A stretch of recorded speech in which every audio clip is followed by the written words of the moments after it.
Oh, yeah, I forgot to ask you, too, while we're at it. Do Sure. we want to do new intros now that we both have Yes, good I was mics? actually thinking that. Actually, I'm glad you reminded me because I didn't write it down, but we should try to do that.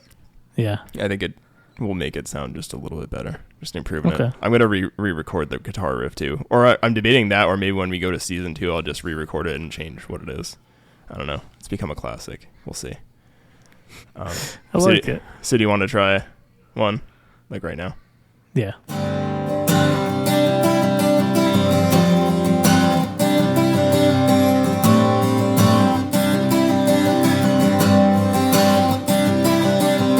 Hi, I'm Nick.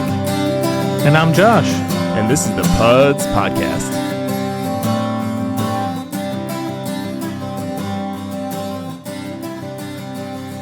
All right, man. So what's up? What's going on, dude? PUDs episode 16, coming off a fresh Spuds. The Spuds. That was fun. Yeah, it was fun. I enjoyed just editing a short little bit like that. It was nice and easy and kind of cool, too. Yeah. It was a little silly. We could get a little silly and talk about randomness, too. Yeah, no, I enjoyed talking. Ended up being a lot of food stuff. At the end, when I was re-listening to it, I'm like, just a lot of food stuff. Chicken wings, pies. That's because my life is a lot of food. Oh, man. Yeah. Speaking of food, yeah. can we all agree that, like, so right now it's Reese pumpkin season.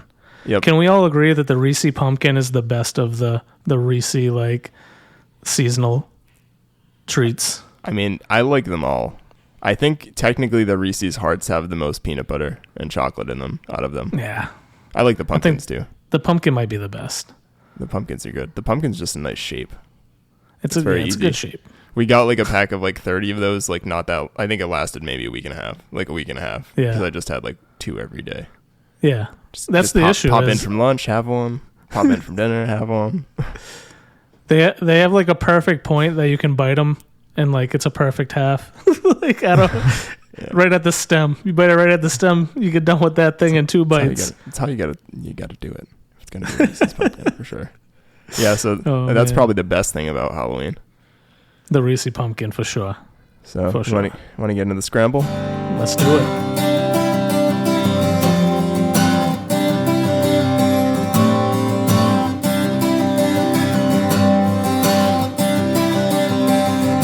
Right, so what's been happening recently? I'm realizing now that I'm calling into a scramble that we're probably just going to be talking about our weekends because we both did different stuff. Yeah, we'll talk about different. You got more recent stuff? Yeah, we'll talk. We'll talk about the other stuff after. Yeah.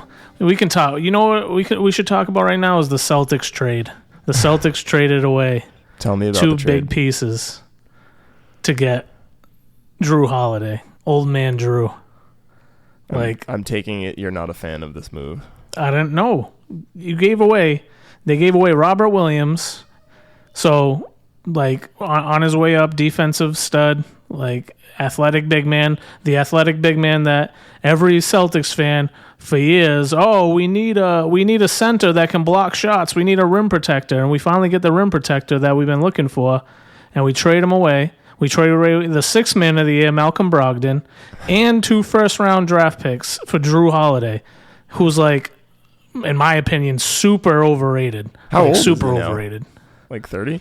I think he's like 12 years in the league. Like, this guy's been in the league for a while. Yeah, like, Mid-30s? So He's I'm ready going to to look it up. I'm going to look it up. But, like, I don't understand, dude. They really just, like, I feel like gave away all this. They gave away all their depth for a starting point guard, which is something that they need. But the guy's, I just looked it up. He's 33 years old. Yeah, so how many years are you going to get out of him? Like 2. Yeah, two solid years. Like, I mean, I get it, like, win now mentality, but I just, like I said, you gave away all your depth now. You gave away 2 starters for 1, and now your bench is decimated. You have nobody to come off the bench. Yeah, I don't know. You have little Peyton Pritchard. I was going to say, and then we got the Patriots, which are just... the Patriots stink. Oh, they suck Patriots this year. stink. So bad. It's so bad. Yeah. I thought it was a little bit of a hangover because we had Tom Brady for so long, but they just suck this year. It's just I don't have any hope at all. I've just been like I didn't even watch on Sunday. I ended up watching the highlights. Yeah. Didn't even put the game on or even watch the recording. I was just like, nope, I'm good.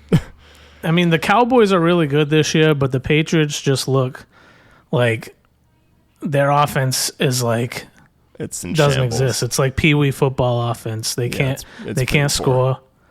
Like they're calling for Mac Jones' job. No confidence at all. That offense has no confidence right now. No. Well, you don't, but they don't have anybody either. Like it's not like this. Like they're not the Celtics. They're not going out and trading for. We got Zeke stars. like 7 years after his prime. Right. Yeah. What's Zeke gonna do? Like he could have done something if it was like 8 years ago. Yeah, probably that would have been great. But and even then, with how Mac Jones has been looking this year, I question if that would even help. But he doesn't have anybody to throw the ball to though. Yeah. Like Devontae Parker, Juju Smith-Schuster looks like he can't even move. Like he can't run. He looks like he's running in sand the entire time he's out there. Like Hunter Henry's like your best target, and I was saying this the other day, but I'm like he's got like a Drew Bledsoe vibe. Like remember how Drew Bledsoe used to run when people were trying to sack him? Right, he looked like a giraffe running across like the open plains of Africa. Like just really awkward and not graceful, and just like why is he moving so slowly? Yeah, it looks like he just spent 4 hours at the Old Country Buffet and has a giant load in his pants, and he's trying to run. I can't quite go. This is as fast as I can go right now. Yeah, like our best wide receiver is Kendrick Bourne, and like he doesn't even get the ball. It's crazy. I don't know, man. Yeah, I don't know.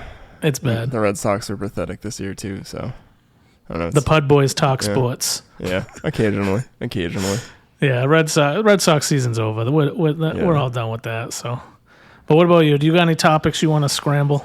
Not directly. I'm trying to think. I really haven't been up to too much. Just kind of catching up on work this week, hanging out around the house. I got some sweet new like album posters off Etsy for some frames in here. So get some cool vibes. Got a cover of Fleetwood Mac's Rumors, which I feel like is just that just is a pleaser. Ash wanted to kind of pick one of them, and then I got a cover of the Smashing Pumpkins album, Welling Collie and the Infinite Sadness. So got those two framed up in here, so I'm pretty stoked about that. Not that anybody can see this show, but they're in the corner over there behind me, which is kind of cool. When we finally can record, when I have a good enough laptop that we can finally record, and then you can see what we have in our backgrounds. Yeah. If anybody wants to donate to Josh's laptop fund. If Josh puts any more color on the wall behind him, his laptop's going to explode trying to project it across the internet. Yeah, no kidding. Yeah, I'm glad you got it back up. Yeah, Josh was having some technical difficulties with his OneDrive trying to install everything he's ever had on a computer before. And Josh just wanted to open Skype. Yeah, I just wanted Skype. Which I wanted people to let us know too how many people are just laughing when we say that we're actually using Skype right now to do this out of all the alternatives. But to be honest, Josh has just had this, so we're using, as much as I teased him about the Skype chat room the first time we used it, my text message tonight was also like, oh, so we're just going to use the Skype chat room again. So I don't care either. It's working so far. It's the only thing my laptop can run. Yeah. Hey, I'm happy tonight. I got all my audio going through the Scarlett right now through like my mixer and everything. So that was an accomplishment.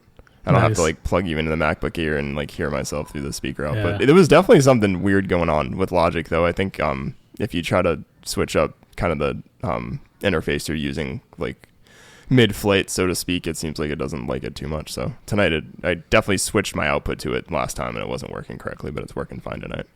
And I don't have the compressor plug-in on, so I don't like hear an echo of my voice, which is also nice.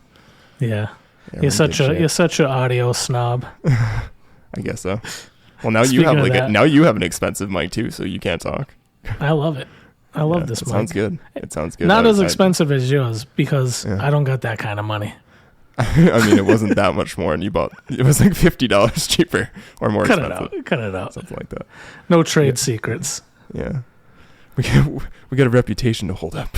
I know. All right, man. Well, can we get into the next music moment? Let's get into the music moment.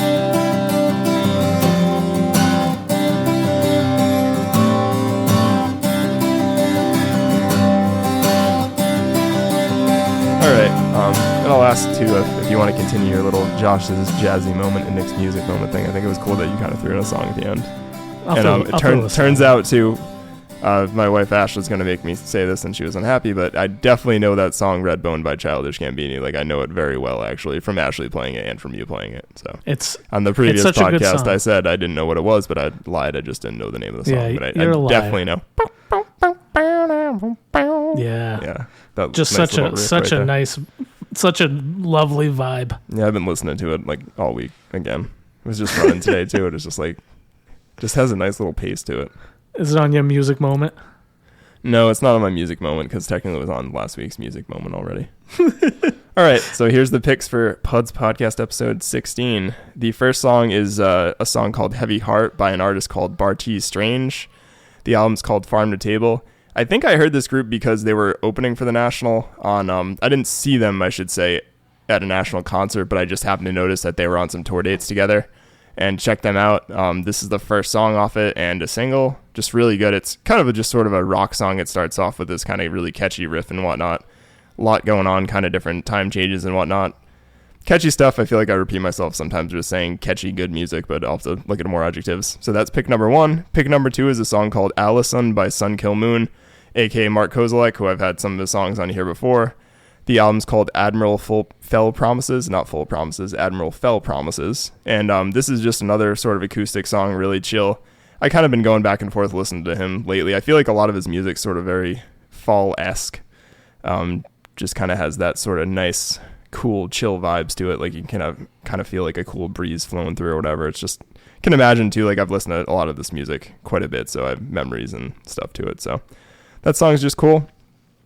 The third song is Off He Goes by Pearl Jam, and the album's No Code, so this is definitely not a new one. When I was up this weekend in New Hampshire, I just happened to be listening to this album kind of on repeat. I think I listened to it like every day I was up there.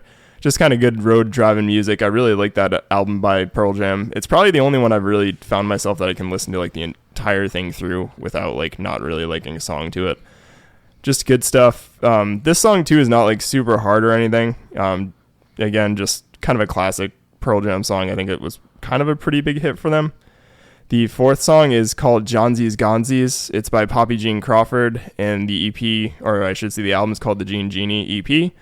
I've had them on it before, I think way back, like maybe even taking it back to the first episode. I had a song by them on here, but I've been listening to this EP. They keep releasing more and more music, so I'm hoping that they'll drop an album at some point because they just have sort of like these little 3 to 6 song EPs. And then the last song is called Afrika by a group called Destellos. I hope I'm pronouncing that correctly because they're like a Mexican sort of EDM pop band. And the album is called CLUBZ with a Z. CLUBZ. This song I actually heard playing Forza Horizon 5. And it was actually on, I think, like the Pulse or whatever, like the radio stations that are in the game. So this was like a catchy song. It's definitely a good like race driving game too. But I was listening to that playlist. The new one's coming out soon. There's a Forza Motorsport is coming out. Yeah, they haven't done one in a while. I've been more into the Horizon games than the straight up Motorsport ones, but the Motorsport ones are always wicked good because they're like one of the flagship Microsoft games, and they always have been.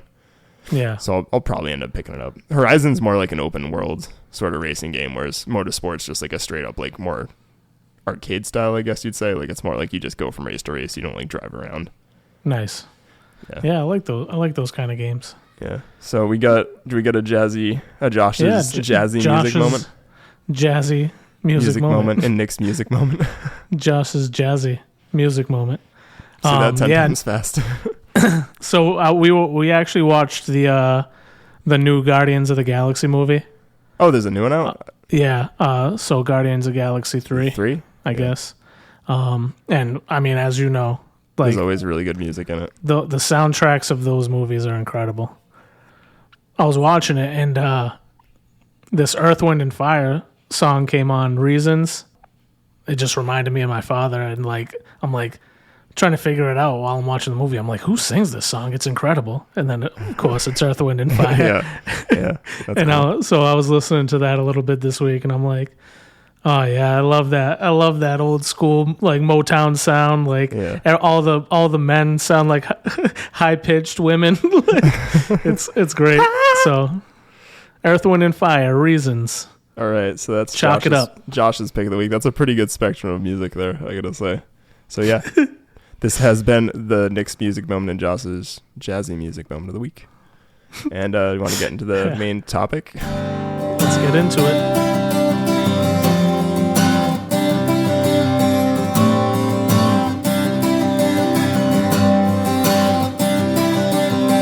All right, man. So we had mentioned we went to New Hampshire for different reasons this weekend. I was going up for trail maintenance and to bang out some more hikes. You had a nice little camping trip. You were out with some buddies and stuff. Yeah. So you want to tell me about your side of the trip first? We can call this segment "Josh Tries New Things." Well, we'll have repeats of this segment as time goes on. Yeah, Josh tries new things. Josh tries trout fishing. He doesn't have enough to do, so he tries new things. Yeah, he's not busy enough. But yeah, so like I mentioned in our preview episode, and I think we talked about it in the Low Spuds episode, but we had a camping trip through my church. It was a men's camping trip through my church. We were up in Albany, New Hampshire, which is, I think, a little north of Conway. It's right off the Kangamangas, about 3.5 hours to get up there. And it was you guys went up Thursday night? We went up Friday. We went up Friday Okay. morning. Friday morning. Yep. So we got there Friday right around 2. And nice. It's there was actually a national park. There's like a covered bridge over there, and it's right next to the Boulder Loop Trail. Cool. But we hiked. So to get into where we camped, it's not like a campground. It's literally like hike out into the woods, and there's like just a place that they've been camping for many years, like the people that go to this church and other people camping, I'm sure. So it's right off of a river, so there's nice because there's water and stuff there. So yeah, it was like a mile, maybe like a little over a mile and a half to get from where we could park to the actual campsite itself. So, and basically it's whatever you can carry in, that's what you got.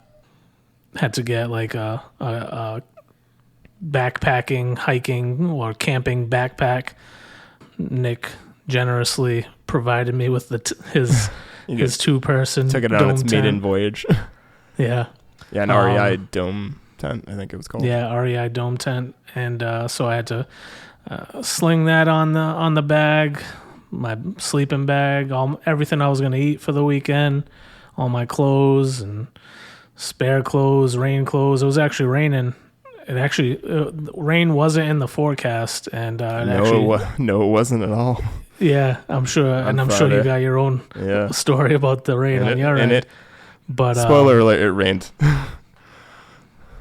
Yeah. So yeah, it started raining, so I had my rain gear and stuff like that, and so we hiked out into the middle of the woods and set up camp. And it was really nice. Was there any name for the tent site or anything that you guys were at? No, it's I'm telling you, it's just like literally just off the trail. Because you can camp. I think it's like you're supposed to be like 100 yards off the trail or something like that. I forget that's what it is. Yeah, that's what they said. Okay. But there's just a place back there you could tell just people camp and where they've been before. Yeah, so they've been going here for the past, I think they said at least since 2017 maybe. Cool. So it's almost 5 years.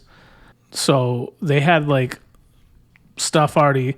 They had like started to build like a little like outdoor fire pit stove area.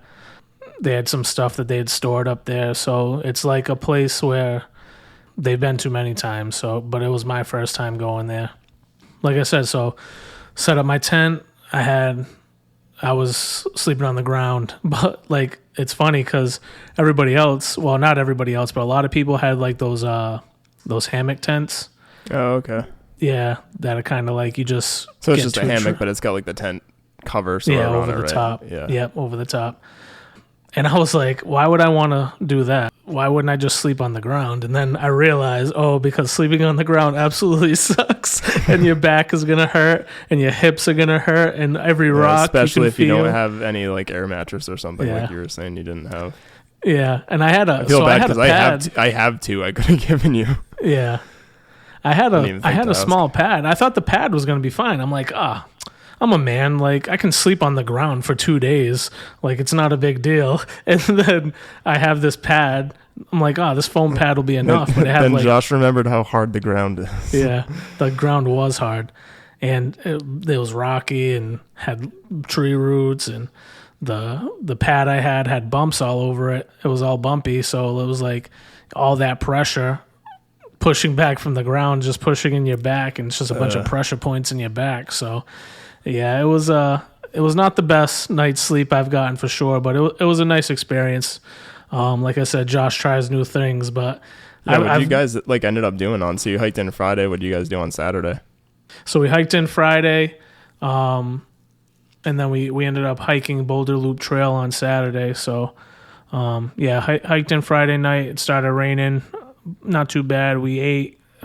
Some people made some like steak and stuff like that. And we kind of hung around the campfire and then just went to bed. And then we woke up on Saturday morning, had a bite to eat, and then we headed out around 10 to go do the Boulder Loop Trail. And that trail, the loop itself is it's almost 4 miles, 3.8, I think. And they actually had to reroute it. So I think it was actually even a little longer than that. So I think All Trails has it at like 3.5 or something like that. And it was actually close. That's what I always tell you, kids. All Trails is wrong almost all the time. Yeah. Don't trust All Trails. But yeah, like I said, we got up there. We got like 3/4 of the way up there, and then there's a sign that says this part's rerouted. So did they say why? Was it just washed out, or they just said it was changed? Yeah, they move trails occasionally. If it gets washed out and stuff, they'll reroute them and whatnot. Yeah. So interesting. Yeah, we did that hike, and I was pumped because it was like it wasn't that bad. I was into it. I did really well. Like I didn't roll any ankles. I did wear both my ankle braces, and Adam actually brought a couple. What are they? Hiking poles? Sticks. Yeah, trekking poles. Trekking poles. Yep. So he let me use his trekking poles, and that makes a huge difference, dude. Yeah, it depends. Like I use them going down more. Like I'll use one specifically, but I don't use them going up as much. In the winter, I use them going up no matter what usually. Right. But I think for me, just like having that extra stability, knowing or worrying the entire time, like if I'm going to roll my ankle on something, like having that extra stability for me was such, like put my mind such at ease and like kind of just made everything go a little smoother. So, so then we got to the top, and then there was a couple guys that came up from Texas that used to be part of this church and that were leaders in churches down there, in a church down there. And they gave us a message at the top of the mountain.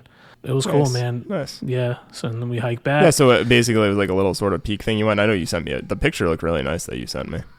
What'd you say? I was gonna say, was it like a peak like you went to on the top? Because I remember whatever you sent me the picture of was that like basically the top. Yeah. That's cool. So there was a couple false peaks. So you get to like these points that open up and overlook like these other mountains, but then it's like, all right, but you still have whatever, another 1.5 miles to go. So but that was the first time I had cell phone service the entire time was when I'm on top of this mountain, which was kind of crazy. But but the pictures I sent you were from the top. Cool. Well, I should say those were nice, but Josh being Josh also randomly texted me, sent me a picture of a random mountain in New Hampshire and said, Nick, what mountain is this? And I just didn't reply to you. I did that on purpose. I know. Because we were riding up. I'm riding up with Adam, and I'm like, you know what one of my favorite thing is to do? And I said, he was like, what? And I'm like, I like to just take pictures of random mountains and send them to Nick and ask him what those mountains are. And he never knows. Because it's always just some random mountain. Yeah, like the last time you sent me a picture of like a hill in Waterville Valley, I was like, I don't know. Yeah, that's what he said. He's like, don't take a picture of that. That's just a hill. I said, yeah, but he's going to tell me what it is. So, that's Moose Hill. Yeah, Moose Hill, 2,200 feet. Yeah. Yeah. So it was, but yeah, it was good. The experience itself was awesome. Like I said, I haven't camped since I was in Boy Scouts back in whenever that was, when I was like 12. 13, 14, somewhere around that age. Oh, that's great. Yeah, I know you said you were looking forward to it. And Sunday you just like hiked out basically. Yeah, Sunday we kind of packed up, hiked back out, and headed home. And go see my wife and kid. So with I was curious. So with the food, like you had steaks and stuff. Like, did you guys? I remember you mentioned they were saying they were going to keep it in a river or something in a dry bag. Like, did you guys? So you guys just kept your stuff cold, like in the river? Like, yeah.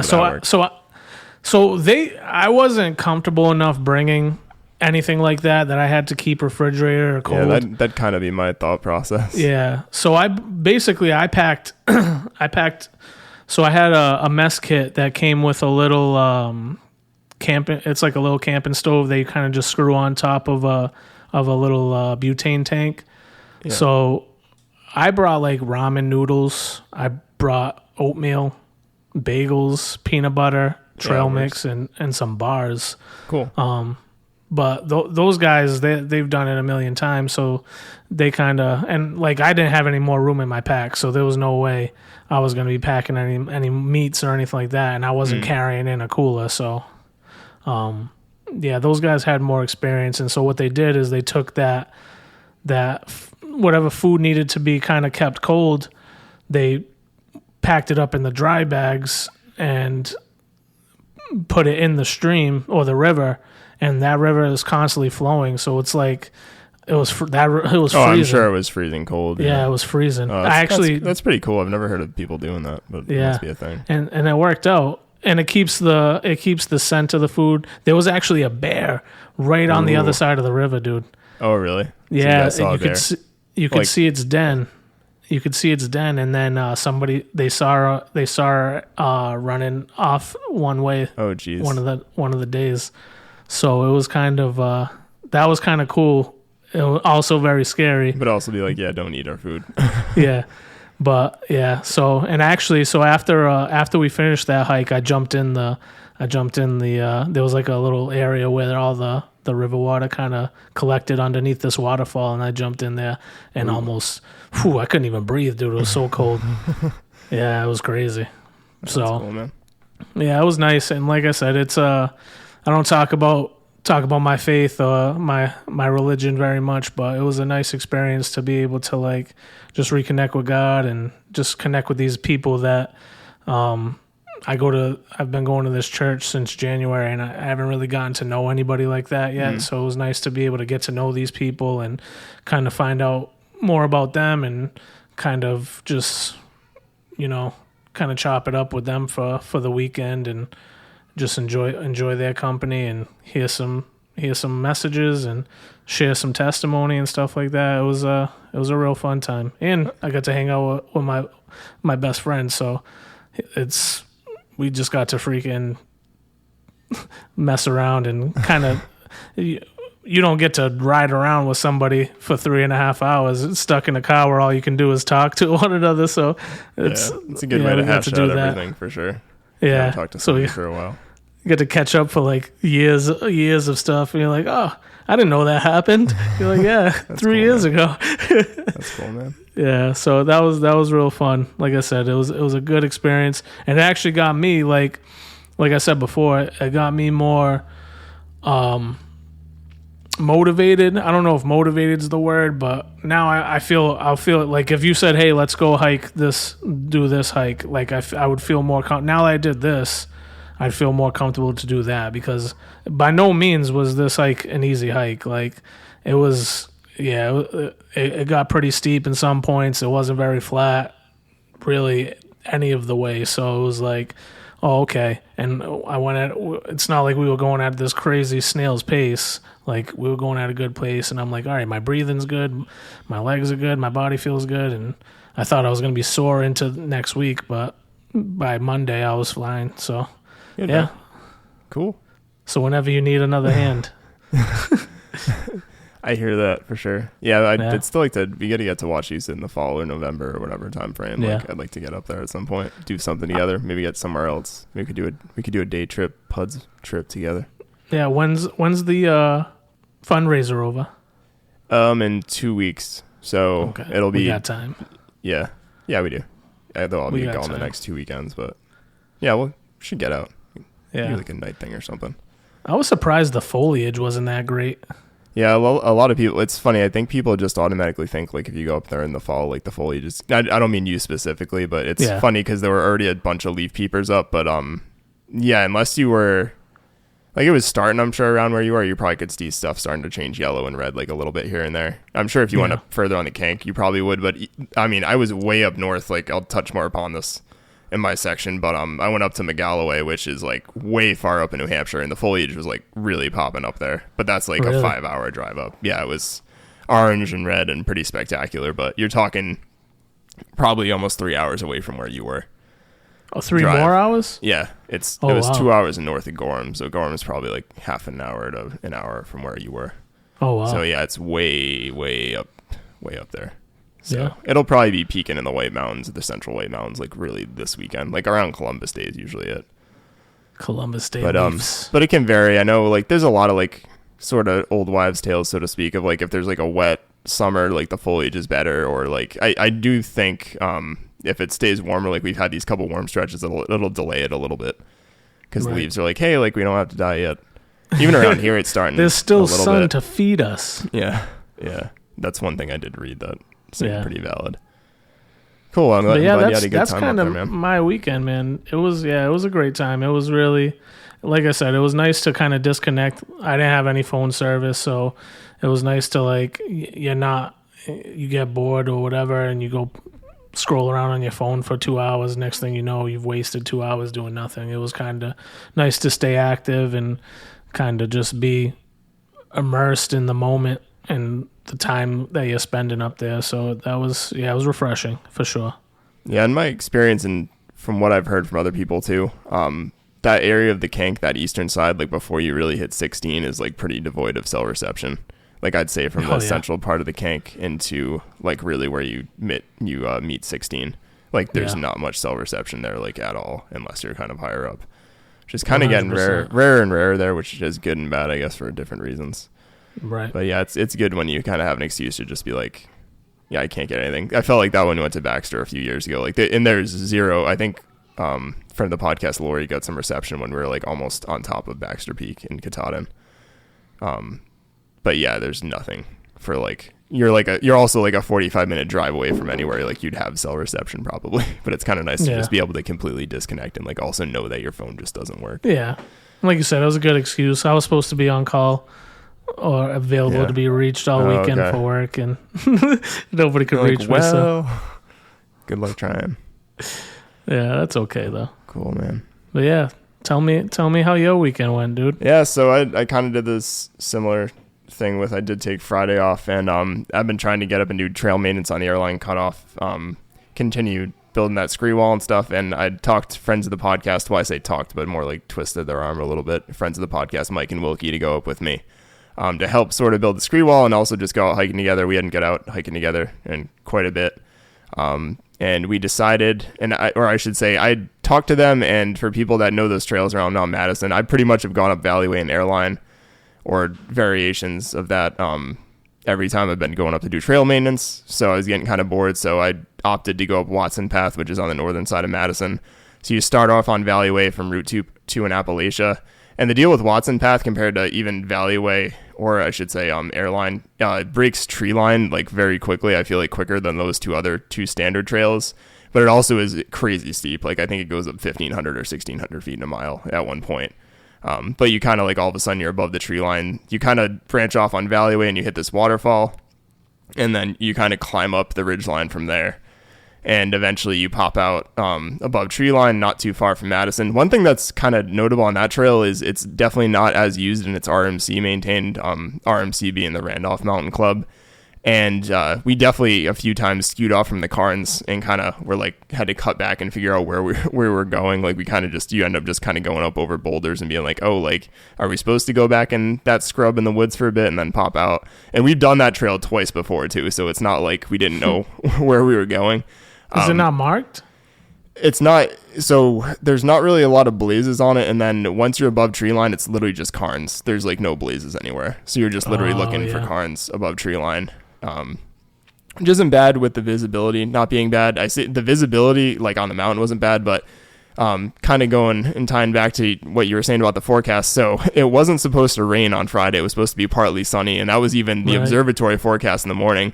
And the other thing was that the high pressure that was hanging over there was causing all the wildfire smoke and haze to basically hang around pretty badly into Friday, and then really through the entire weekend, even into Sunday, it was still hanging out a little bit. So despite it kind of being clear and I guess allegedly partly sunny, it was super hazy, and you couldn't really see. It kind of got better after the rain came in later that day. But anyways, we got up to Madison by Watson Path, ended up going down back to the hut, and right around the base of Madison is where I've been kind of getting rocks for my wall. And Mike actually suggested, I mentioned I kind of wanted a bag or something to actually be able to drag rock around so we didn't have to like individually lug rocks, because I did that most of last time to try to get things rolling, which really sucked. I had a old like sort of canvas, Snake River Farms is like an online meat ordering sort of place, and I have an old bag from them, and it ripped after 2 trips. So Mike had a giant IKEA bag, which actually worked super well. Like we probably lugged like 90 pounds of rock in it. And it's funny, dude, it's like it worked really well. Apparently they're pretty cheap. Like I just said to Mike, I'm like, as long as you don't mind not being able to use it again, because it's probably going to get like shredded after we use it. And actually it held up, it ripped at the bottom, but I'm going to just duct tape it and bring it up with me probably next time.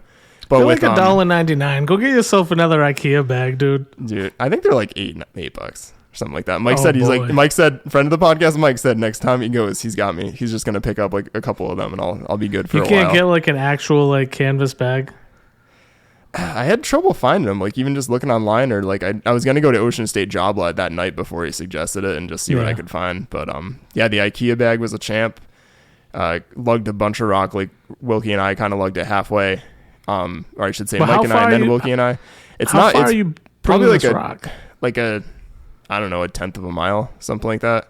It's not terribly far, but part of it's like 100 feet probably down, or 50 feet down on the trail. So Mike kind of actually lugged it the first half, and like wasn't thinking of it, but like I put him sort of on the uphill side, which is like definitely really strenuous. And then Wilkie kind of hopped in halfway after that. Yeah. And we got it there, and then kind of lugged the rock. By that point, you should have put Wilkie on the uphill because big calves. Oh man. Wilkie's calves are getting a mention on the PUDs podcast. Sorry, Wilkie. Big old calves. He could have handled it. But yeah, so it was good to have them help out and help with the rock. It made it a lot quicker than by myself. I think we did that one trip with probably close to, I bet, 80 or 90 pounds of rock, instead of me like going back and forth like 3 or 4 times back uphill lugging pieces of rock myself. So you only had to do one trip of rocks? I just did one trip for now. I was comfortable with how much we got. Like if I do that, like every time I continue to go up, like it's going to build up quick. Like there's a nice like outline of where it is now, and I could tell like not as many people have been stepping over where it was, which was cool. You could just see like some grass and stuff was actually growing over there. Yeah, because what's the wall? What the wall is just supposed to deter people from walking that way? Exactly. Yeah. A lot of like, again, like I have a really small section of trail, but it's just trying to get people to walk where they should be walking. You want them to walk as opposed to the easiest, because people are like, when they're hiking or doing anything, they're gonna choose the path of least resistance. Like they're gonna go where it seems to make sense. So there's a section on my trail that's kind of just level with a field that's open, and you can kind of chill in. It's probably a little easier to walk in where the brush is, and it looked like people were bolting from my trail and cutting through to almost the hut by like a little smaller trail, or like just a different area to Gulfside Trail that's nearby, and perhaps like camp in between or whatever. So I'd done 2 things where I've stacked up a ton of brush that I found in the woods and then on my own trail to block that kind of cut off like where people are camping and whatnot. And then I built basically a wall that's sort of outlining over that. The wall is not super high yet. It's maybe like a foot in a couple parts, but it's definitely enough where like I feel like most people aren't just gonna like hop up on it or like kick it down. It's kind of cool because like I haven't been up there since like June, right? And it's like you're just up there. It's always kind of weird to me. Like you go up there and you're like, oh, it's still in the same exact spot that I left it when I was here last time. It's still a mountain, and like people clearly walk by it and stuff. Like you can see footprints and everything. So I'm like, cool. Nobody's like kicked over my wall or done anything like that. You have a little sense of pride. I get there and all the rocks are gone or something weird like that. I'd be like, what the hell? Yeah, it's definitely a kind of, I feel like I get to control how that trail grows a little bit. Do you have to like check in to like let them know that you're going to maintain? Yeah, I fill out a work report afterwards, but absolutely. Okay. Yeah, you put in like how many hours it took you to drive there, how many hours it took you to hike there, how many hours you were on the trail, how many hours back driving, etc. So they have an idea of how long it it took you to get there and then how long you're actually on there. I probably was there for like a couple hours maybe of actual Why maintenance. do they want to know how long it took you to get there? I think just to have an idea of how much time you're putting in, where you live, and things like that. How much I think it actually has to do with for real, it has to do with when they estimate the hours to maintain these trails and stuff overall. Like I think it goes into like government funding and stuff back to the AMC. Oh, really? And like how many, like, because basically what happens is for the trails that don't get maintained to any degree that the AMC owns, they like work with like the U.S. Forest Service, I believe, and probably other organizations, and they just literally they rotate through trails and they send people out there like on the government's time. They literally this is people's job to go there and do that. Yeah. So it saves them money when they have people going out to maintain the trails. So I imagine part of it's probably them proving to be like, hey, like, we don't need to go to this one. Like, we're good. It's been covered. They actually they encourage you to take pictures of like what you've done and then kind of mention like how much you brushed and what you did. Like my trail again is like, so we got to the hut. I ended up going through the trail. Mike and Wilkie by that point, it was kind of getting later in the day and they were just doing a day trip. So they were pretty much ready to head down. I think it was like probably 3 o'clock, 2:30, 3 o'clock by the time we kind of moved the rock and did all that. Yeah. So I went down my trail. I had to clear some drainages, which was kind of expected with how much rain we've had. There're just some areas where like water literally bubbles up like out of the ground kind of across the trail. So if it can't drain across the other side, like it gets to be pretty deep and like muddy and messy and whatnot. Well, you bring a shovel, a little trowel or something? For that, yeah, I brought a little garden trowel in the bottom of my bag, but I didn't actually use it. I just used my hand pretty much. Just like it's like unclogging like a bathtub clog or something like that. It's like when you're pulling hair out of like from like a drain or something, but it's almost similar where it's like there's just moss and like gunk like clogging up where it would naturally drain across. It's not like someone made a drain, it's just like a place in the soil, but you unplug that and some of the drainages went from, there was probably one that was like close to like shin deep and pulled that and it just like went down. Yeah, I think it's just because we had so much rain and I haven't been through there, so just a lot of gunk clogging it up. So yeah, went through my trail and stuff. I didn't have to do like a lot of brushing, brushing being just sort of clearing out the trail a little bit where it was maybe too narrow or whatever. Like that stuff grows, but it doesn't seem to grow that quickly. And part of my trail I want to let grow back in a little bit more since according to the AMC standards for like trail, or maybe even just US Forest Service standards for trail, alpine trail is like shoulder width. So there's definitely parts of my trail that are way wider than shoulder width. Like the brush isn't grown in that much. So I just kind of was looking for branches that were like either in your face or in your eyes or not shoulder width length, which the part near the hut's pretty grown in. As you go up towards Airline, it's not as grown in. So trying to let that part of the trail grow in a little bit more, not really do a ton to it. I felt pretty like, because when we got to like the top, they're like, oh, it's hazy up here. And I'm like, yeah, it's because of the wildfires. Like a lot of the stuff that I've learned from you, like it comes out sometimes. They're like, oh, we have to go back and forth up the side of this thing. I'm like, yeah, it's called a switchback. Why do we got to go down to go back up? That's a PUD. Have you heard of the PUDs Podcast? Yeah. So why don't you listen in? Tune in. Here's a sticker. Man. That makes me really happy. Good. I'm glad I could make you happy. Yeah. So, but yeah, I always meant to ask how is it to hike to your trail? Like, how long is it to get there? So it depends. It took us quite a while because we went up and over Madison and we're just going a little bit slower pace. I wouldn't say we were going ridiculously slow. Like Watson Pass pretty steep. When I went up it last time by myself, I think I got up in like an hour and a half maybe. Yeah. Which is like that was me like really pushing it like for me. But it's close to 4 miles and it's probably like 3.7-ish miles and about 3,300 feet of elevation gain. So it's pretty steep. So up and down it's like 8 miles? Yeah, I think to the hut's 3.8 miles and my trail is just before that. Nice. So something like that. Yeah, it's a pretty good ways. It's steep. We kind of did I looped up and over Madison and back down to the hut and then back down to my trail rather than going directly to the trail and then up Madison or something.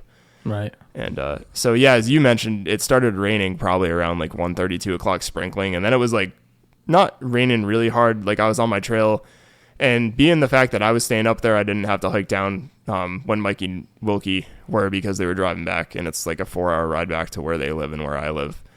I kind of was thinking, I'm like, oh, if the rain stops, I'll probably try to go up Mount Adams because again, for a lot obviously, like, yeah, I want to go up there anyways, but it wasn't like a spectacular view day. Like, I'm like, it's probably going to be hazy. It's not going to be fantastic up there. There was no wind, and it wasn't really cold or anything, which was kind of nice. But like you said, that wildfire haze was really, really blocking things. I think I tagged PUDs Podcast in some of my posts, but yeah, maybe I'll share some pictures. So, yeah, I ended up going up for the Taylor James Steves thing. I'm like, this is a good way to get like another 1,100 feet or 1,000 feet from where my trail is to Adams. And that would make my day like total like 5,000 feet, which would be good for that. So definitely racked up some elevation gain. Made it up to Adams.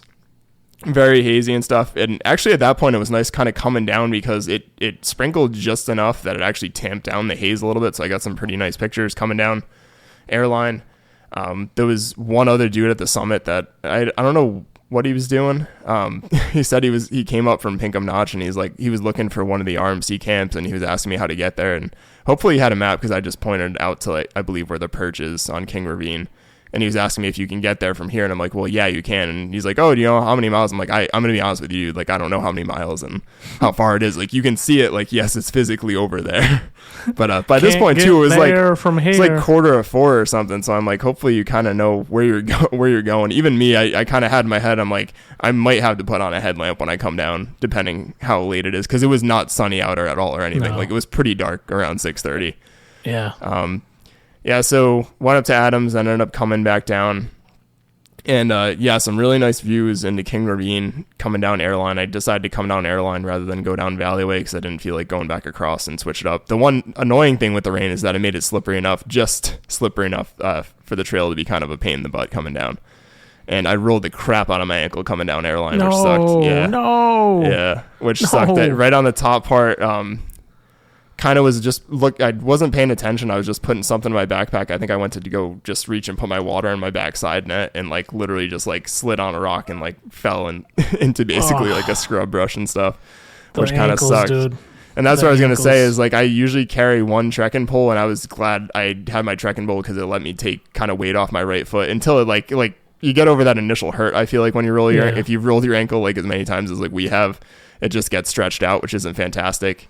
No. But I could tell I put weight on it when I rolled it too, which I'm like, this is going to hurt tomorrow a little bit. It's going to be sore. So I just tried to keep moving. Took out my trekking pole and kind of made it back, I think around like 6:30 or 6:45. So I made a pretty good time down. And almost, I was like determined at the end to like, once I kind of got past all the steep bits that I know about and the washed out parts, like airline parts of it are really washed out in the middle section where it's steep. But I was like, I'm going to like haul as fast as I can because I just don't want to have to put on a headlamp. I had 2 headlamps in my backpack. I'm like prepared for it. But at that point, we had gotten up at like, I think I left here like 4:30 or whatever. I'm like, I just want to like get food and like go to bed. Go to bed. Yeah. Yeah. And like, so yeah, that was a lot of fun. Kind of just got back to I know it was like a good hiking weekend because I was like barely in my hotel room. I think I was in there from like 7 to like 6 o'clock or like 8 o'clock like each day, just sleeping pretty much and eating food. Went back to Gorham. I stayed at the Top Notch Inn over there, which I recommend for anybody. Their prices can be kind of steep depending what time of year you go. And I kind of realized when I booked this that it was like the beginning of foliage season, so everybody's jacking up the rates just a little bit. But it's always been clean and quiet every time I go there. They're always super nice, which I feel like counts when you just want to like shower and just sleep and whatnot. And they have this shout out to this pub over there. I think it's just called Jay's something or other restaurant in Gorham. It's right on like Route 2 on Main Street. But you can walk from where the hotel is. So like literally and coincidentally where my room was right across the street from where this place was. Hey, Jay's. Yeah. Sponsor the pod. Sponsor the PUDs Podcast. So I was just like had to order takeout and just literally walked across the street and got my food and stuff. So, or I should say limped to get my food because my ankle was like, as soon as I sat down for like half an hour, my ankle was like, yeah, fuck you. Yeah. You just walk down. Worst. You just walk downhill on me for like 2 hours. Up. Yeah, it swelled up pretty good. Yeah. And then you can't move. Yeah. I iced it a bit. It wasn't really even on Saturday. Woke up. So continuing the weekend, on Saturday I woke up and decided that I was going to finally drive to Mount Magalloway, which is a 52 with the view I have. It's way the hell up in Pittsburgh, New Hampshire, which most people probably haven't heard of unless you know someone up there or you're going to go hike this mountain. But it's way the hell up there. It's around the Connecticut lakes, which are the source of the Connecticut River that like pretty much makes that entire, I think, border between Vermont and New Hampshire and then flows out through Connecticut, I think, maybe over there. But it's from the source of the Connecticut River. It's about a 2-hour drive from Gorham itself, to give you an idea of how far north it is. Like it's very far up there. I will say it was an absolutely beautiful drive up there. The foliage as you went further north was really starting to pop. Like some foliage was going on a little bit around the presidentials and the northern presidentials in Gorham, but the further north you went, the more spectacular it got. And by the time I got on Magalloway Road, you could see like all reds and yellows and stuff popping. Yeah, and it was just a really nice day. It was like 67 degrees and sunny and stuff. And not wanting to repeat, I think I talked about on the podcast where I got the flat tire on Nash Stream Road trying to do Sugarloaf back in June after trail maintenance last time I was up there. So there's a dirt road that the trailhead is off of, and it's funny with Magalloway, it's like the shortest mileage and elevation gain I think of like almost any 52 other than like Willard. But the actual trail itself is like 2 miles round trip to go up and down, and it's like 900 feet. Like I saw like a couple families and stuff. Like it's definitely a good trail, at least one of them, to do with family. Like it's really short. And but the road it's off of, there's a road off of Magalloway Road called Tower Road, because I'm assuming because there's a fire tower on Magalloway. And yeah, it's just like super rutted out and stuff. I saw a couple brave people in cars going down there, but I was like, after I had my experience in June, I'm like, I'm not going to chance getting a flat tire or damaging my car. Yeah. 5.5, 6 hours from home. Like literally, I don't know how exactly far it is from Rehoboth, but I'd guess it's close to 6 hours to get up there. So just imagining having to tow or something stupid like that. I have a Mazda 3 sedan, and it's like the sports one with turbo and stuff, so it has like a low clearance, like it's got like sort of a body kit on it and stuff, so it doesn't do well over like super low bumps and things like that. It's not like a Corvette low, but it's lower than like a Camry or something like that, or a Corolla for sure. So I opted to park at a junction where I'd have a 3-mile road walk into Magalloway. Ended up doing that. I took some video and stuff, so I'll have that coming out. Nice. Got up to Magalloway. It was still kind of hazy, but the foliage was awesome. Like I have some really good pictures I need to go through and edit. There's an outlook, so the summit itself is wooded, but there's an outlook to the east that has like these cliffs that drop off that are just super pretty. Like it was like the valley was like just straight up like orange and red and yellow. It was just beautiful, absolutely beautiful. And the fire tower itself, which was not as sketchy to me as the Smarts Mountain fire tower, I was slightly less uncomfortable going up this one, but it's another like renovated from 2005 fire tower or something. You could feel some of the wooden planks flex as you were standing on the platforms. No way. Like not badly, but like you could feel like it's like, oh, there's a little bit of give there. Like there was 4 or 5 other people that were coming up after I was up there, and I'm like, I'm gonna go down now. Yeah, like I'm getting out of here. I'm good. Like there's not a lot of room up here, number one, and they just sort of have metal railings with like this sort of netting on, and you actually don't go up to like a fire tower cabin with that one. That's like locked off. It looks like they had maybe like an anemometer and some weather stuff up there still, but the main part of the tower is probably like, I guess like 30 feet or something up, but great 360 views. It was unfortunate that's hazy, because I guess you can see like into Quebec and like all these different mountain ranges around you that are supposed to be really cool. The views were really cool still, nonetheless. That's awesome, dude. Yeah, had a good time on that. Is the Boulder Loop, is that on the 52 with a view? No. Yeah. No. It was a really that view, nice like, view. That view looked really cool. Yeah, maybe we'll find a link and we can share it with this episode too, to show where you went. And, yeah. But yeah, I got pictures. Really I'm gonna share the pictures too. There's a ton. It's a big misconception, I think, is people like are like, you go to the highest peaks to get the views, but a lot of the lower peaks have way better views. And I mean, Magalloway is by itself, like that's not exactly what I'm talking about, but it's funny how like a lot of those, like the Mount Willards and like, or even when I did Tremont like a couple weeks back, like a lot of those lower peaks that look out at the bigger peaks are becoming like a lot more intriguing to me. Like granted, I had the best of both worlds because I was in the Northern Presidentials the day before on like the higher mountains that are up there where there's like nothing around you. Right. But it's nice, and I think this time of year too with the foliage, it's also really nice to be like immersed in that foliage, because like once you get up to the softwoods, like the fir trees and stuff like that, like the evergreens, like they don't do anything during foliage season. They're just green. Whereas if you're in the lower elevations, you're kind of in the hardwood forest, with like the birches and the maples and the oaks and stuff like that that change colors and are like really vibrant. Yeah. So yeah, you don't have to go up to the tall peaks, especially around foliage season, to get good stuff. Listen, I don't know as much as you, but I definitely know that view that we had, it was pretty good. I was pretty really impressed by it. That one of the guys took some drone shots, so If I can get my hands on those too, I'll share that, because it's like my pictures don't even do it the justice that it deserved, because it wasn't panoramic. Like it wasn't a 360 degree view, but it was a good 180 at least. So it was nice. Cool, it was real nice. Yeah, we'll have to share pictures. Yeah, I've definitely heard of that trail before, like probably just from reading stuff online for years, but yeah, I had no idea about the views or anything like that. I'm sure there's a ton of trails in New Hampshire that have views like that aren't even necessarily mountains. They just have good outlooks and stuff. I'll take you camping. We'll go. I like that. So yeah, Magalloway, I ended up just road walking back, which kind of was like, at the end was like, it was pretty warm in the sun by midday at that point, I'm not gonna lie, because there was like not really a lot of shade on the road, and I was like just kind of baking, and like I'm like, I just need to get back to my car and get water and Saturday stuff. Was warm. And the thing about Magalloway too is I feel like the road drive was like just half the adventure. Like it was really beautiful and stuff, but like at the end I'm like, it's not like you're just walking back to your car, but I'm like, oh, let me get back so I have like a 2-hour ride back. Like I was thinking like, oh, maybe I'll go by Reckless and pick up some beers or like do this, and I'm like, nah, I'm just gonna have time to like go back to my hotel and get food and like probably go to bed again. I think I maybe got down around like 2:30, 3 o'clock or something like that. I also didn't get up. I didn't get out terribly early. I left the hotel at like 9 or something, which means you get there at like 11 just to do that, or 11:30 or whatever.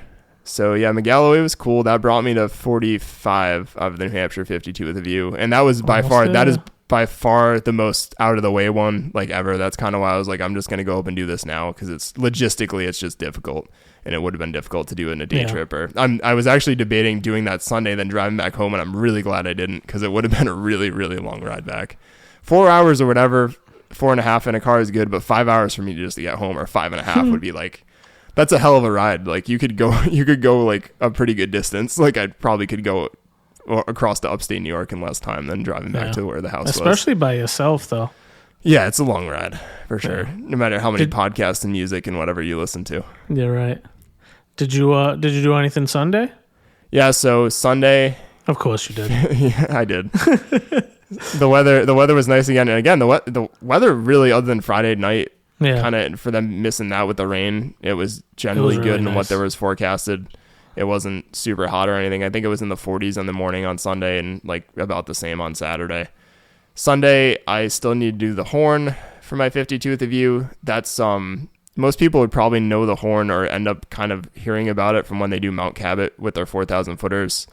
It's kind of in that Mount Cabot, Rogers Ledge sort of area, which is another 52 with a view. I can't think of it. I think it's the Pilot Pliny Range, and I forget if there's actually a name for that wilderness area or if it even is one. But it's kind of in the northern sort of area, the Whites. It's kind of away from like the White Mountain National Forest and stuff, where it is Cabot and Wambeck are sort of by themselves. Like Wambeck's like by Jefferson, where we stayed with you before, and then Cabot's sort of north of that. You end up getting off to where the trailhead was at off 110 in Stark, and I went to the Unknown Pond North trailhead and did the horn, and I think that was about 8-ish miles out and back, and maybe like 2,200 feet. I think with filming I got like 2,500 or something like that. I got a little bit extra. I did the same with Magalloway too, just because I was going back and forth to get the camera a little bit, which was also good for the Taste Summit challenge and racking it up a little bit. But yeah, that was cool. The only thing with that is like I very much realized I'm like, it's a Sunday during foliage season and stuff, because like there was quite a few people. Like there had to be like, I must have crossed like 30 or 40 people on the trail. So it was a different vibe than Magalloway. I crossed a decent amount. A lot of families and stuff with people parking there, but a lot of people out. Like that's a pretty big campsite. Unknown Ponds, probably like a 2-ish mile hike in from where I started, and they call it Unknown Pond because there's basically a large pond there, and the horn actually overlooks the pond. So it was kind of cool to sort of show up, and I was poking around the pond for some of the views I had heard about, and you can see the horn like really perfectly over it where you're going. The horn's kind of like this sort of angular bump on sort of that range. So got up on the ridge line. Nothing about the trail was really like particularly difficult. The foliage wasn't as bright as Magalloway, but it definitely was like more than the Presidential still, because it's just a little bit colder where that is. A lot of yellows from the birches and stuff going on. I saw quite a bit of moose poop too, and a couple moose tracks, which is always neat. Saw a giant moose track on Magalloway, like a large one, and I saw someone post on Facebook like the next day they saw one like right on the trail. I left a couple moose tracks in the woods when at my campsite. So I bet you did. I bet brought my own toilet paper. All the ramen. Yeah. So the horn was cool. Took some video and pictures on that. I did get the summit to myself for probably like 10 minutes, which was pretty neat. Just to kind of take some pictures and chill out for a little bit. I thought it was funny. I thought it was funny how many people go up there and you hear like just everybody's text message alerts and dings going off, and it's like, dude, man, it just like takes me out of it. Like, I did text Ash, to be fair, but like I'd never keep my ringer on or anything like that, because it's just like nothing takes you out of a nice view and like nature moment, like hearing like the Apple like iPhone sort of notification noises and things like that. Exactly that. Exactly. So no offense to the people that were up there, but that's just not what I'm into. Like, I texted Ash just like, hey, I made it on the summit, because I just like to keep her posted, and just that I was heading back down. And I'm surprised. I'm surprised that you got the summit to yourself, though, with all those people out there. Yeah. A lot of people go. They just went for the lake. People were coming from Unknown Pond, but I was going to say most people, when they do cab it, they do it as a big loop. And the horn's part of that loop. Like, you just make like a giant counterclockwise loop. Like, Unknown Pond's more like on your way down.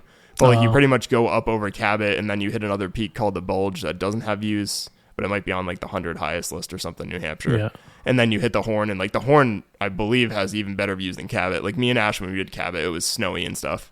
Yeah. Throwback to our giant long episode on the 48. But it was really snowy. So episode 1 or 2? That was on 2. Listen to episode 2 if you want to hear about Cabot. It was super snowy when we did it, so I think the Horn really, my point is, if you're doing that loop, I think the Horn really has like the best views. Like, you can see Mount Washington and like the Mahoosics and all this different stuff. Vermont Peaks, if it wasn't as hazy, it's got pretty much a 360 view from the top of it. And again, the foliage in the valleys was really pretty, just lots of oranges. I took a bunch of pictures and stuff. Made my way back down and just kind of got water at Unknown Pond and was like, okay, I gotta go drive back now. Like, I want to get home and stuff, but just not looking forward to the drive. Like, it's about 3.5 hours, I think, from our house without traffic. And for some reason, everybody in Massachusetts was like leaving New Hampshire on the Sunday night, probably because it's foliage season.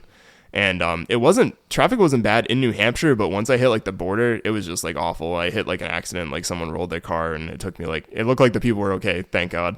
But like, it added like almost an hour to my ride home. So it took me quite a while to get home. I think it was about 4.5 hours. So I was cooked by the time I got home. Yeah, I was bummed out. I still made it home before Ryland's bedtime, so that was good. I made bedtime, made the story, but I thought I was gonna be home at like, I don't know, like 6 o'clock, and it ended up being like 7 o'clock by the time I finished. And I like stopped to pee and like hooks it real quick.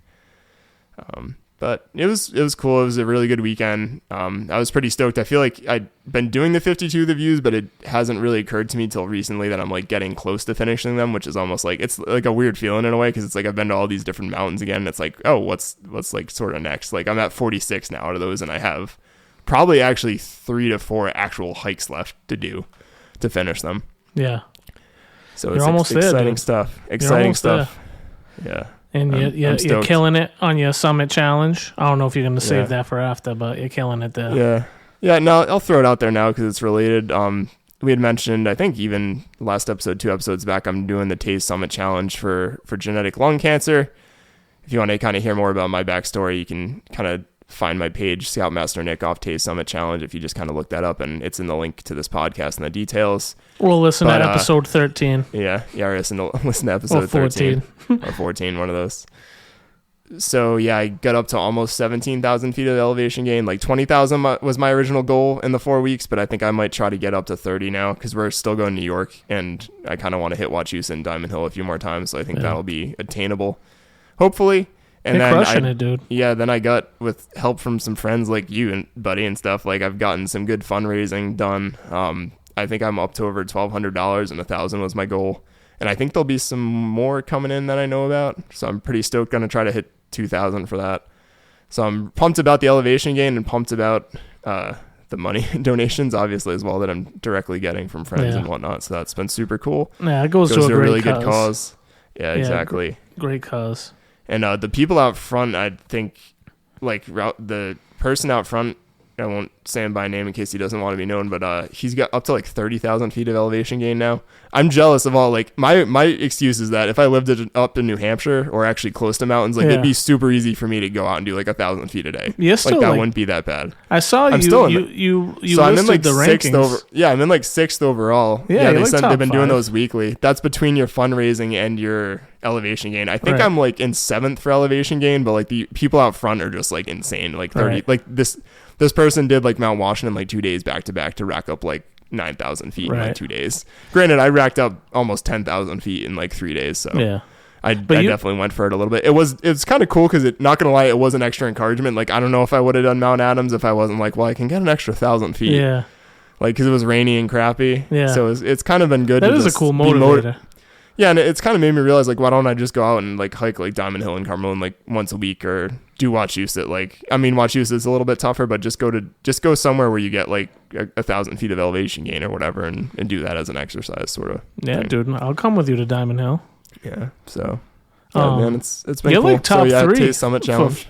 You're like top 3 for fun, for like actual money raised, I think. If I don't know correctly, the maybe for money, yeah. I think for overall, I was in like 6th or something, or 5th or something like that. You're doing good. I mean, it's just been for a good cause though. So it's like, it's nice to have that bit of competition to it though. I'm a little bit like, I think you look at other people and you're like, yeah, I could do like another 1,000 feet or whatever. And yeah. And if anybody wants to donate to the Josh Needs a Laptop Fund, that's for a good cause too. Yeah. It'll save our podcast probably the way that it seems to be going. At least saving recording our podcast remotely. Yeah. So yeah, it's good to hear you had a good weekend. I had a fun weekend up there too. New Hampshire's always great. Obviously, I'm never gonna argue against it, but it was cool just hearing you like stoked that you had a really good time out there on the hiking trail, cool. and it was cool to go out with your church and stuff too. I've never really done something like that. Yeah, we gotta get you involved. We gotta get you locked in. Spiritual guide. Yeah, we're gonna get you locked in. Don't you worry. But no, it's cool. Like I said, Josh tries new things.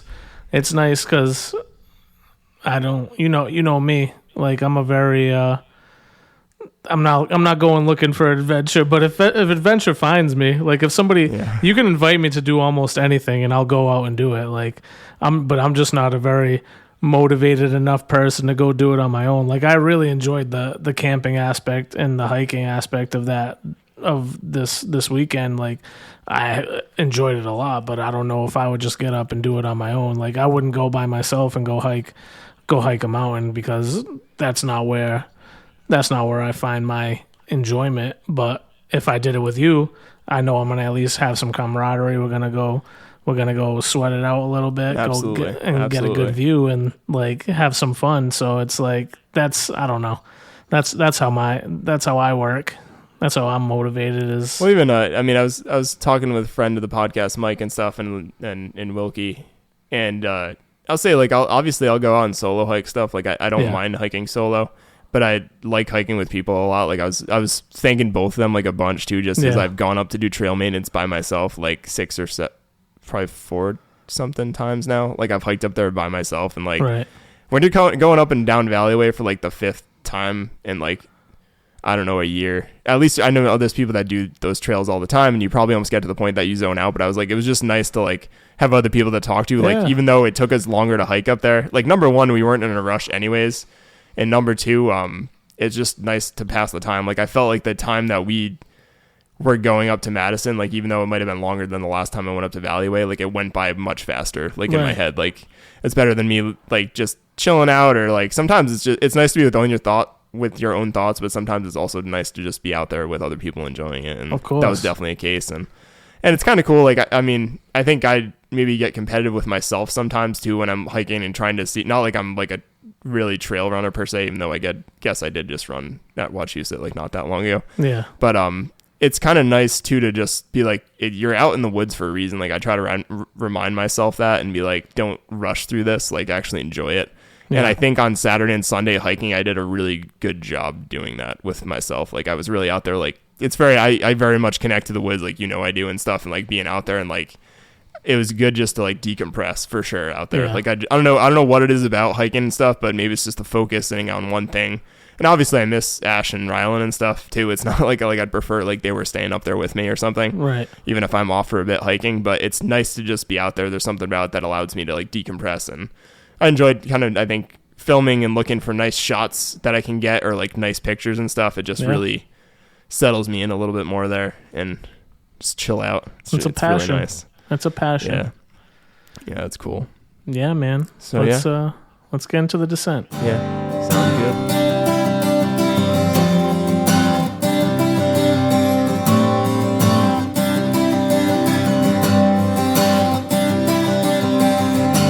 So what you got going on? What you got coming up? Any plugs? Any new shows? I finally finished Black Clover. Oh man, Wilkie put me on to that's my favorite anime.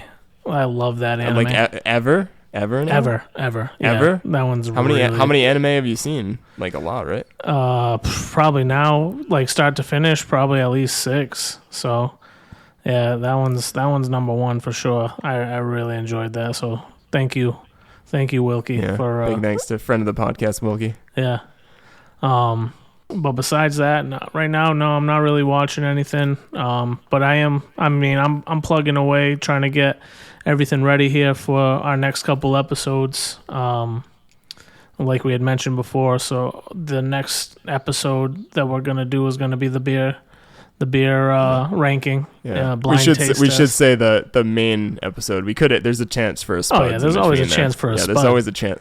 A chance of Spuds. Yeah. With the main episode coming at you. Oh, that was good. There's always a chance of Spuds. But yeah. So our next big episode we have planned will be the blind taste testing of the beers and ranking the pumpkin beers. So we're trying to get a good plan together to do that, and then after that one we will have our spooky movie rankings. So we got some good ideas. I'm putting some things together for those things, and just getting used to now doing this remote, and it's nice. I love hanging out and being with you and right next to you, but there's something about the ease. We'll be together soon enough. Yeah, we will. But the ease of just sliding upstairs in my house and popping on the mic is, well, if my laptops cooperate. Yeah, if your laptop doesn't explode first or spontaneously combust. Yeah, and but yeah, so I will be sharing on the PUDs social medias the pictures from my hike and camping trip, and I'm sure you're going to be doing the same thing. So yeah. I know you have you got some video, and you'll have you said you got some videos you'll have coming out. Yep, I'll have a couple more. So I think one thing I feel like mentioning that was super funny is that I've been sort of not obsessive, that's the wrong word about it, but just really conscious of like, I'm shooting 60 frames per second or whatever with my video, or like kind of looking for these different high quality formats. And I finally ended up switching to shooting in 24 frames per second, which is like more cinematic. That's like actually what movies are shot in typically. Yep. Unless it's like a slow-mo scene or something differently. And it's amazing the difference in how it makes it look a lot more cinematic, which is kind of, I don't know, it's one of those things that didn't click. Like I was shooting in like 5.7K 24 frames per second, and it looks, in my opinion, it looks a lot better. We'll see what people think of it when they see them. It just has a different vibe to it. So, and incidentally, and it makes sense because the more frames you have per second that you're shooting and the more data it physically is because the more frames, so it takes up less space. But I was shooting in 24 frames per second, 5.7K for Mount Magalloway and the Horn. And yeah, I'm pretty excited with how it looks. You are selling me, buddy. Yeah. I think it looks. You got me excited for this one. Yeah, it's got a different feel to it. I think we'll see if I keep shooting the other way or shooting this one. Was messing with some different polarizers again that I got. So yeah, just kind of nerding out a little bit over the weekend, and I stopped randomly on the way home from Magalloway just to take pictures and stuff because again, that area of New Hampshire up there was gorgeous. But yeah, some new videos will be coming out of those two adventures, and pictures have been posted on the social medias, and I'll be sure to post them more through the PUDs podcast. I've been like flooding people, but just been having fun editing stuff in Lightroom and sharing it out, even if they're smoky, hazy pictures. Yeah, don't worry about the people. They want to see what you got. Yeah. So I don't think we've been up to much. We've been starting to go through some Halloween movies. I love this New England Legend series that Jeff Belanger does. That's on like Amazon Prime. You can find it. It might have been on PBS you told originally. me. Yeah, I gotta check that out. Yeah, it's all like just haunted New England stuff. I think it's literally called Haunted New England or New England Legends or something. Yeah. So they're like 30, 40-minute episodes, but really interesting. And Ash lets me watch them. We've been trading off. They're kind of like, she kind of like, not makes fun of me for them, but she's like I like all that like spooky like legend shit, and she likes like serial killer movies. Yeah. It's like the two ends of the spectrum with us. But we'll each watch each other's movies, so we've kind of been making a list, and I'm sure this weekend we'll continue swapping back and forth with our different Halloween movies. Beautiful. And whatnot. Yeah, we watched the Blair Witch Project the other weekend, which is always a favorite. I don't want. We can save it for the horror movies, but I don't want to. I'm like, as I'm saying this, I'm like, we'll save it for talking about that. Save it for the podcast. But we really watched that one. That movie still like creeps me out every time I watch it, even though I'm like, this isn't that scary, and then I'm watching it, I'm like, it's a little scary. Spooky. It's interesting. The ghosts. On a lighter note, we've been watching, I think this came out a while ago, but the show Suits, it's on Netflix right now. Yeah. So we've been watching that. Kind of like a lawyer, just, I want to say it's like a simple plot, but it's definitely sort of predictable, like easy to watch. Yeah. A little bit less complicated than watching Succession. We started watching, The Walking Dead has a spinoff, and it's just Daryl Dixon. So he's like in France. So we've been watching. What? Yeah, Daryl's in France. What's his name? Like Norman something? The guy. Norman Reedus. Norman Reedus. Yeah. Yeah, he's in France doing. I didn't realize French things. Is The Walking Dead like still going on? No, it's done. So the main show is done, and now it's all spin-offs. Yeah. Is it good? They have cornered the market on anything zombie. you can't make a zombie movie without going through The Walking Dead. Yeah, you have to talk to them. Yeah. But yeah, it's still going on. Cool. I think there's like 3 or 4 spin-off shows. I think Daryl has a show. Maggie has a show right now, I think. There's like the pre-Walking Dead show. And I think there's one with like Rick and whatever Michonne's doing right now. So the dude that played Glenn doesn't have one because he's like, you guys can go screw yourselves. Yeah, no. He was in something. He's in I guess I'll pre-plug this one. The like Stephen Hune or something. Yeah, Stephen. Yeah. He's the voice actor for Invincible. It's a Amazon Prime original. It's like an animated superhero show, but it's like super like intense. And so that's actually a really good show. Season 2 of that's coming out soon. I think I plugged that earlier, but yeah, I really like that show. Yeah, I don't know. Cool, man. Yeah, I think that's probably about it. Just kind of getting spooky, watching some simple shows. It's getting chilly, a little chill in the air, and it's getting spooky. Not today, man. It was like so hot today. I haven't talked about the weather on the podcast in a while. Yeah. At least not the weather around here. We got a chance of snow tomorrow, but it's 80 today. Yeah, I think it looks like it's gonna go back to fall. I was out running today at like 11:30. I'm like, it's like hot out, and I was like looking at the feels like on AccuWeather, it was like 90 degrees, and I'm like, screw this. Crazy. It's like October. It's like sweating. Except every Saturday it rains, so like I'm paying. Yeah, it rains every weekend. Yeah, I'm paying like $50 for Jeremiah to do soccer, and he's only been once. They've been canceling. Oh, I guess he's kind of young because I'm like, as you get older with soccer, they don't cancel. Yeah, that's what I said. They don't cancel because of rain. They don't. It's like golf. They play soccer and everything. As much as like people will be like have rants about soccer players and how some of them are dramatic and stuff, but they play like in the rain pretty much. As long as it's not thunder and lightning, they're out there. Yeah, it's okay though. I don't think it was. Well, even I was thinking like we haven't been talking about golf in a while. We both been busy with things, but like, legitimately, it's been raining like a lot of the weekends around every here. Weekend. Even every weekend, the last weekend I did Wachusett, even when I was doing the trail run and doing that, it like poured here like the entire day. Like I was shocked that you even made it out for that. Yeah, it wasn't as bad up there. Obviously, that was our anniversary. We went and got Chinese food. It was awesome. Yeah, it's our. That's an upcoming thing. Mention the Descent. It's our 5th anniversary coming up this weekend. Congratulations! This Friday, so yeah, thanks. Nice. You guys doing anything special? Yeah, I think on Monday we're gonna try to go out. We got my mom watching her, so not exactly on the date, but we're gonna try to Sweet. Get some drinks and some food and stuff, and my mom's gonna watch Island. Yeah, that sounds good, man. Everybody would be happy. Good. All right, man. Well, all right, man. I think that's about it. Another solid PUDs episode. Another heading quickly towards 20. Yeah. Towards 20. Another fresh episode for the shelves. I was stoked today, so I was mentioning it to you, but I noticed actually if you go back further, like pretty much since mid-August, we've had like 3 days without any downloads of our podcast, which is says Buzzsprout. Says Buzzsprout. But still though, that's what I'm saying. That's Buzzsprout saying that, and that's pretty cool. I'm pretty stoked about that. That means like someone is downloading an episode of us talking about random stuff. Yeah. Like I don't know if it's a good or bad thing, but we're picking up a lot of steam in Germany. Yeah. For some reason we have a decent amount of downloads in Germany. Yeah. Oh, I saw we had our first one in Greece. Yeah, that's pretty cool. I don't know if you saw that. We had like a couple in Greece. Yeah, Germany. I don't know what's going on. Germany and Ireland. Yeah, we're picking up some steam. Us. Maybe it's because of what we look like. The shiny hair. Man. The shiny hair. All right, man. All right. Yeah, bippity boppity. Give me the zoppity. Bye. PUDs Podcast was produced and recorded in Black Cat Studios by the Pud Boys.